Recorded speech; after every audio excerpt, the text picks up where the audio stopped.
Assalamualaikum warahmatullahi wabarakatuh. Alhamdulillah rabbil alamin wassalatu wassalamu ala khatamil anbiya'i wal mursalin nabiyyina Muhammadin wa ala alihi wa sahbihi ajma'in, amma ba'd. Para jamaah yang dirahmati Allah, alhamdulillah pagi ini kita bisa bertemu lagi, dan kita selalu berharap mudah-mudahan pertemuan kita benar-benar menjadi pertemuan mendapatkan ridho dari Allah Subhanahu wa ta'ala. Amin.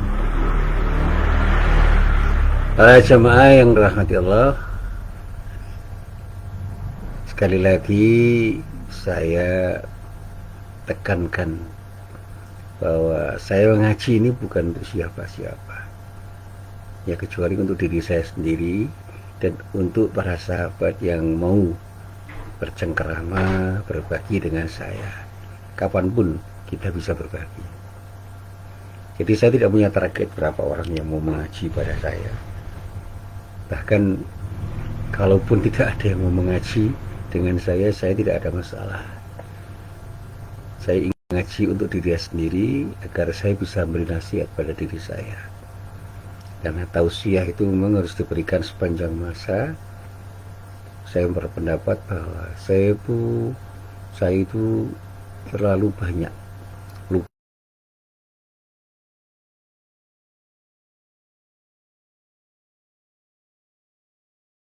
Itu adalah orang yang seringkali lupa, seringkali salah, seringkali melakukan tindakan yang tidak seharusnya saya lakukan, sehingga perlu diingatkan. Dan sangat mungkin di dalam hidup ini kita salah jalan, sehingga ketika kita berada di jalan yang salah, ya semestinya kita segera sadar. Cuma tidak semua orang itu bisa segera sadar bahwa dia telah berjalan dan tengah berjalan di jalan yang salah. Nah, disinilah orang memerlukan orang lain untuk mengingatkan. Dan saya sangat berterima kasih pada para sahabat saya yang berkali-kali mengingatkan saya dengan cara apapun, dengan cara yang keras, dengan cara yang tegas, dengan cara apapun, termasuk dengan kata-kata yang kadang-kadang agak kasar, tapi saya melihat substansinya betul. Nah, para jamaah yang dirahmati Allah, berteman itu memang tidak mudah, karena berteman sesungguhnya itu memerlukan ketulusan. Jangan ada kepura-puraan, apalagi kedustaan di antara kita.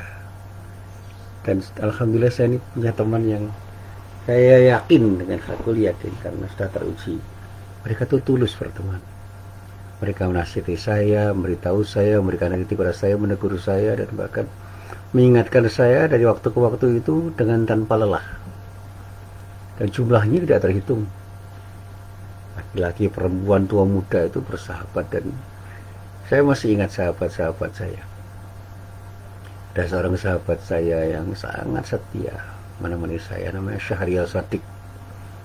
Terus sebenarnya murid saya, usianya masih sangat muda, tapi beliau selalu mengingatkan saya dengan cara dia, karena dia menjadi seorang dekan di sebuah fakultas di universitas yang tidak terlalu ternama di Kalimantan Selatan.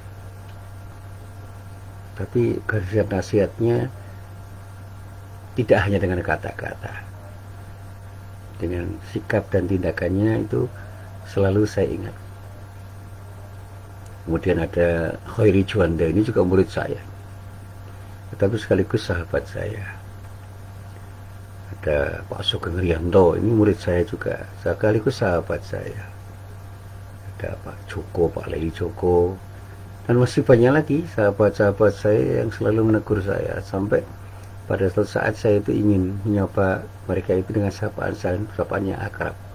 Dan itulah teman yang saya anggap sebagai akhirlah jamaah dari Khalil. Kalau Rasulullah itu punya Khalil, itu artinya orang yang betul-betul menjadi teman setia, yang sudah mendarah daging menjadi temannya, seperti Abu Bakar Siddiq. Wah, itu luar biasa pertemanannya dengan Rasulullah, keakrabannya luar biasa, dan bahkan keduanya saling bergantung. Dan kalau ada beberapa riwayat yang mengatakan di antara ahli surga yang tidak mungkin tidak masuk surga adalah Abu Bakar, itu ungkapan yang saya yakin tidak salah sama sekali. sama sekali tidak salah, karena kebaikan beliau itu luar biasa. Dan pertemanan dengan Rasulullah itu mengakibatkan beliau itu memiliki kesalehan yang luar biasa dan sulit mencontoh Sayyidina Abu Bakar. Saya mengagumi Umar bin Khattab itu, bagaimana pertobatan beliau itu luar biasa. Dari orang yang sedemikian rupa dipandang tidak baik oleh orang, menjadi orang yang luar biasa bertahan dan akan berkembang menjadi seorang muslim sejati. Orang boleh mengkritik dia, tetapi kritik pada dia itu tidak menurunkan taklim sama Umar itu. Taklim saya sama sahabat Umar bin Khattab itu luar biasa itu. Orang yang betul-betul melakukan pertaubatan dengan konsep taubatan nasuha. Dan bahkan ketika orang mencela Ali bin Abi Thalib dan Utsman karena perseteruan politik, saya melihat secara pribadi keduanya itu adalah orang-orang soleh yang memang berada dalam lingkaran sosial politik yang banyak membuat dirinya itu terkendala untuk menjadi dirinya yang utuh,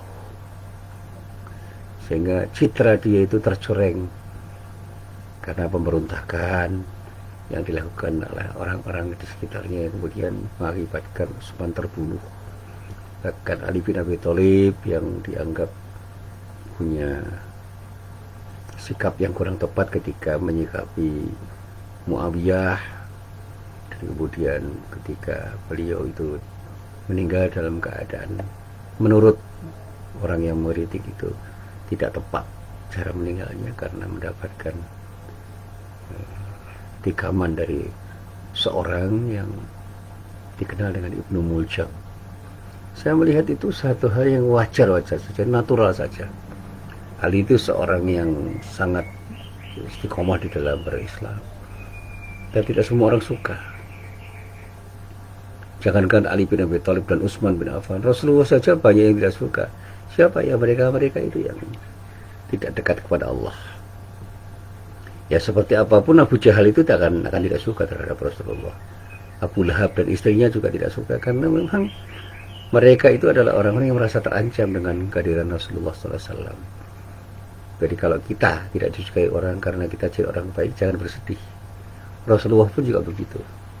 Jangankan kita, Rasulullah yang sebaik itu aja banyak yang tidak suka, apalagi kita yang masih berlepotan dengan dosa. Nah, disinilah saya mengatakan saya perlu akhillah, punya sejumlah teman yang betul-betul dunia akhirat itu menemani diri saya. Saya teringat ketika membaca sebuah ayat yang terdapat di dalam surat Az-Zukhruf, tepatnya pada ayat 67. Di dalam ayat itu Allah berfirman, A'udzubillahi minasyaitonirrajim, Al-akhillau yawma idzin ba'duhum li ba'din aduwwun illal muttaqin. Teman-teman akrab pada hari itu sebagian menjadi musuh bagi sebagian yang lain kecuali orang-orang yang bertakwa. Nah, saya katakan bahwa ayat ini memberi informasi kejutan luar biasa yang niscaya terjadi di hari kiamat. Mereka yang selama hidup di dunia mengira telah menjadi pertemanan yang menjalin pertemanan dan menjadi teman yang baik dengan banyak orang, sesungguhnya justru menggalang permusuhan besar-besaran. Persekutuan mesra di dunia itu bisa berubah, berbalik menjadi perseteruan sengit di akhirat. Saya mencoba menelaah dan membaca beberapa kitab tafsir yang sempat saya baca. Para pemuasir punya pendapat. Kenapa itu terjadi? Karena ikatan pertemanan mereka bukan didasari keimanan dan ketakwaan, melainkan karena sesuatu kepentingan yang sifatnya sah. Bukan tidak mungkin mereka itu berteman karena kejahatan yang mereka lakukan bersama-sama, kezaliman dan kesesatan, sehingga pertemanan mereka itu pertemanan yang semu, yang pada saatnya akan rapuh dan pada saat mereka di akhirat akan berpisah menjadi musuh-musuh yang saling menjegal. Ada saat di dunia mereka berlomba menjadi orang yang paling kuat dan paling berkuasa dalam hal yang terkait dengan ketidakbenaran, dan sebagian dari mereka menularkan ketidakbenaran itu kepada sebagian yang lain, dan inilah yang disebut pertemanan yang rapuh. Berteman dengan para penjilat kelihatannya menyenangkan karena kita didukung sepenuhnya oleh mereka, tapi mereka tidak dengan hati mendukung. Mereka punya kepentingan-kepentingan yang pada satu saat ketika mereka punya peluang untuk menjilat orang lain, kita akan ditinggal. Para penjilat itu bahaya sekali. Mereka akan berteman selama menguntungkan, kalau tidak menguntungkan akan pergi mereka. Nah, orang-orang yang disebut teman setia itu orang-orang yang berteman dengan ketulusan. Kapanpun, dimanapun, dan ada apapun mereka akan berteman. Dan inilah pertemanan yang sulit dilakukan kecuali orang-orang yang ikhlas berteman. Nah, para jamaah yang dirahmati Allah, sekarang ini yang namanya kejahatan, kezaliman, dan berbagai macam perilaku buruk itu sudah menyebar seperti wabah. Ya, kalau sekarang ada pandemi yang namanya COVID-19, kejahatan, kezaliman, dan berbagai macam perilaku buruk itu sudah menyebar seperti wabah yang kita sebut dengan pandemi COVID-19 yang makin lama akan menjangkiti banyak orang. Apalagi ketika kejahatan itu sudah dianggap lumrah. Dalam berbagai kasus malah terbukti mampu mengantar banyak orang ke puncak kesuksesan. Ia bisa berubah menjadi hukum kebenaran karena diakui banyak orang. Sekarang ini menjadi orang jujur dianggap aneh. Menjadi orang yang tidak jujur malah dianggap wajar. Karena apa? Orang-orang yang dianggap sukses itu orang-orang yang tidak jujur. Saya kebetulan bekerja di dunia pendidikan. Saya melihat ada satu hal yang mengesankan bahwa jujuran itu sudah banyak ditinggalkan karena orang bekerja untuk pencitraan. Saya itu masih ingat betul dididik oleh guru-guru saya untuk menjadi orang yang ya bisa mapan, menjadi mandiri itu dengan ketulusan, dan bapak-bapak guru saya itu tidak pernah menginginkan apa-apa kecuali menginginkan anak didiknya itu menjadi orang baik. Nah, sekarang ini pendidikan kan seringkali dilakukan untuk prestasi sekolah, untuk mencari kejuaraan, untuk mencari pencitraan, sehingga anak-anak yang tidak menguntungkan untuk pencitraan sebuah sekolah itu tersingkir.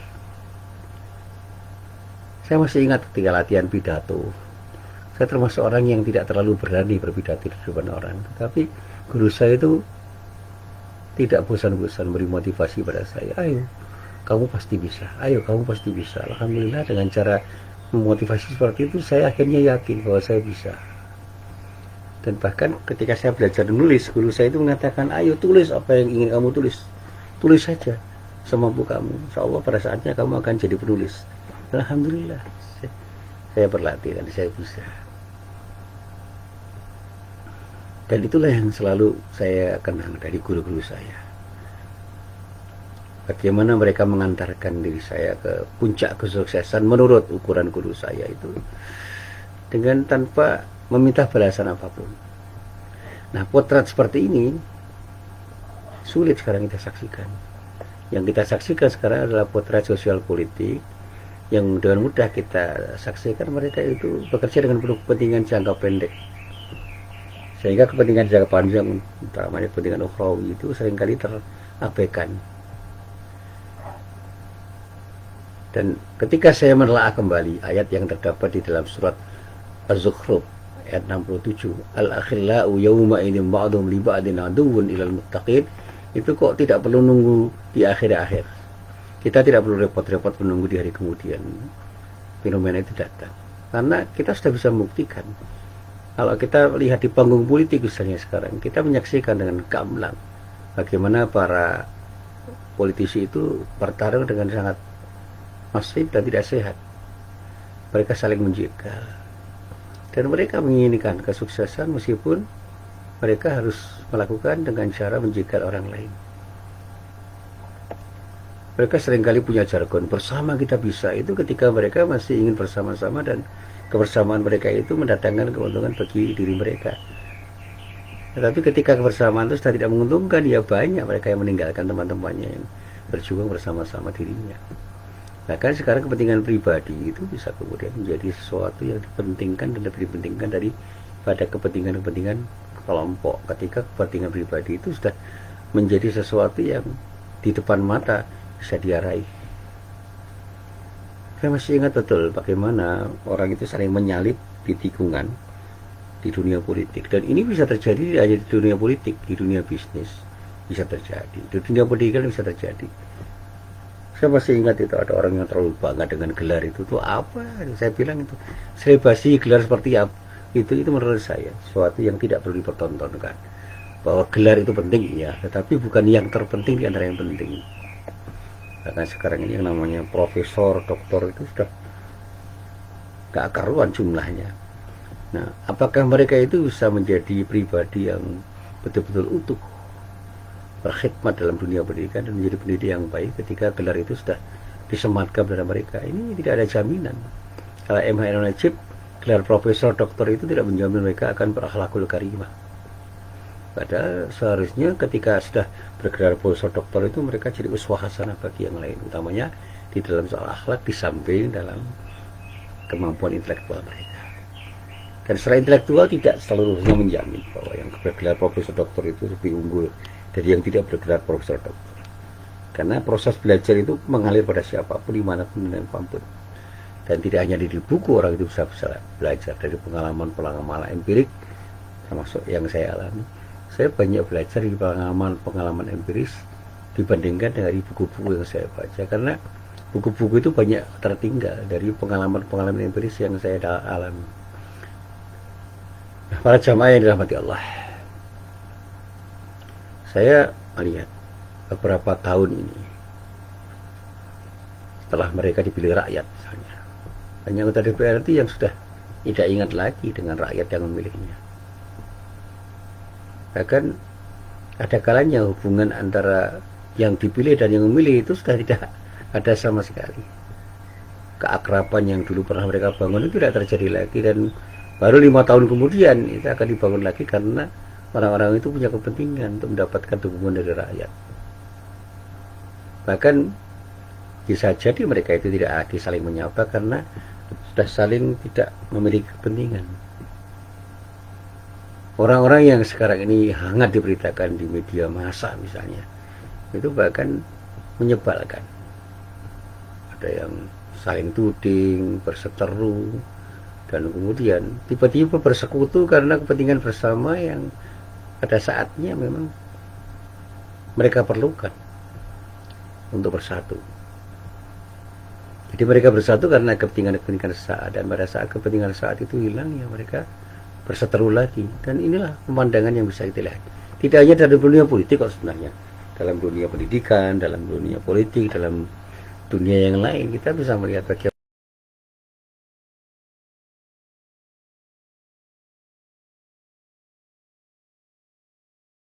Nah, para jemaah yang dirahmati Allah, sekali lagi saya itu mendambakan punya akhillah. Akhillah itu jamaah dari akhalil. Itu menurut para mufassir itu artinya lebih dalam daripada rafiq, dari sahib atau teman. Bahkan saya kutip misalnya Pak Prasyab mengatakan dalam tafsir al-Misbah, yang namanya akhillah itu teman-teman akrab yang persahabatannya telah masuk ke dalam relung hati masing-masing. Jadi kalau Nabi Ibrahim itu disebut sebagai Khalilullah, teman akrab Allah, itu artinya Nabi Ibrahim sudah menjadi orang yang sangat dekat pada Allah, dan cintanya kepada Allah itu sudah susah diukur karena sudah sangat mendalam. Dan bagaimana Allah mencintainya itu juga sangat mendalam, karena kecintaan Nabi Ibrahim AS dibalas dengan cinta Allah yang luar biasa. Dan itu terjadi karena kekuatan iman dan takwa yang tidak pernah pudar oleh kepentingan-kepentingan apapun, termasuk kepentingan proyek-proyek duniawi seperti sekarang. Bagaimana Nabi Ibrahim itu bersedia untuk menyembelih Ismail yang sangat dicintainya, itu sebuah pengorbanan, itu bukan kekejaman. Bagaimana dia diuji, lebih cinta mana, Allah atau anaknya? Ternyata Nabi Ibrahim dan anaknya Ismail itu lebih mencintai Allah, sehingga perintah Allah itu dikerjakan meskipun harus berkorban. Nah, sekarang ini orang sulit berkorban dengan Ismail yang lain hanya karena cintanya kepada Allah. Bahkan kemudian cintanya kepada harta dan dunia itu mengalahkan cintanya kepada Allah, sehingga para khalil, orang-orang yang sekarang berada dalam kehidupan dunia itu bukan orang yang dekat pada Allah, tapi orang-orang yang dekat dengan kepentingan mereka. Akhirnya mereka ya orang-orang yang sangat setia untuk berteman dengan mereka, sampai persahabatannya itu masuk ke dalam rumah hati masing-masing karena punya kepentingan-kepentingan sesaat yang sama.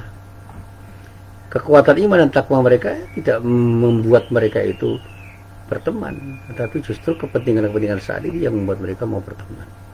Keakraban mereka di dunia itu begitu rupa, dan ikatan-ikatan mereka itu semakin kuat ketika kepentingan-kepentingan saat itu betul-betul mereka pahami sebagai sesuatu yang mereka pentingkan bersama-sama.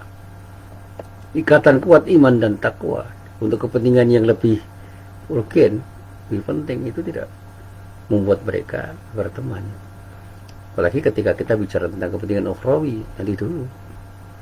Bahkan orang-orang yang saleh secara ukhrawi, yang saleh secara spiritual itu banyak ditinggal orang karena apa? Tidak menguntungkan secara duniawi. Dan saya masih ingat ketika Rasulullah itu salah satu sabdanya yang saya ingat dari Rasulullah, ketika Rasulullah mengatakan bahwa ada satu orang di antara 7 orang manusia yang akan memperoleh naungan Allah pada hari kiamat. Itu adalah orang yang saling mencintai karena Allah. Mereka bersama demi Allah dan mereka berpisah karena Allah. Itu yang sulit untuk dilakukan oleh orang yang punya kepentingan sesaat dalam rangka untuk meraih sesuatu yang justru di luar kepentingan mereka untuk mendekatkan diri mereka kepada Allah. Nah, para jamaah yang dirahmati Allah, dalam kesempatan yang berbahagia ini, saya ingin mengingatkan pada diri saya, yuk kita bangun pertemanan karena Allah. Bagaimana kita berbagi kasih karena Allah, sehingga apapun yang kita lakukan itu demi untuk mendapatkan ridha Allah. Jangan sampai justru kita tinggalkan Allah hanya karena kepentingan-kepentingan sesaat. Saya seringkali mendapati fenomena-fenomena orang itu tersingkir dari pergaulan karena mereka tidak berada dalam kepentingan yang sama di dalam wilayah-wilayah duniawi, karena kepentingan saat mereka itu sudah tidak sama. Begitu kepentingan saat mereka itu bersatu kembali, mereka berteman lagi. Nah, sementara kepentingan-kepentingan abadi untuk mendapatkan ridha Allah itu tidak mereka gubris lagi. Nah, ini yang mestinya harus kita koreksi dari diri kita.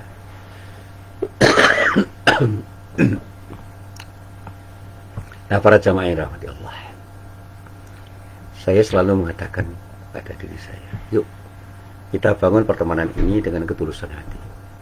Jadilah orang yang berteman karena Allah. Capailah ridha Allah dengan pertemanan kita.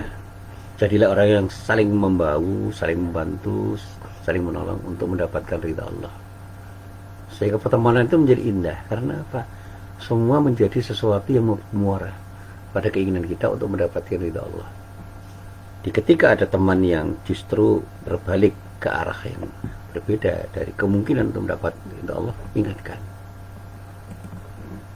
Itu yang seharusnya kita lakukan. Dan berteman itu sejatinya ya membangun keakraban dimanapun kapanpun dalam rangka untuk mencari ridha Allah, sehingga kapanpun dan dimanapun kita akan merasa bahwa kita ini adalah bagian dari orang-orang yang ada di depan kita, di depan, di belakang kita, di kanan kiri kita, dan pada saatnya kita selalu akan bahu-membahu, bantu-membantu, tolong-menolong, meraih sesuatu yang terkait dengan keinginan kita untuk mendapatkan ridha Allah. Ilustrasi yang saya kembangkan itu begini.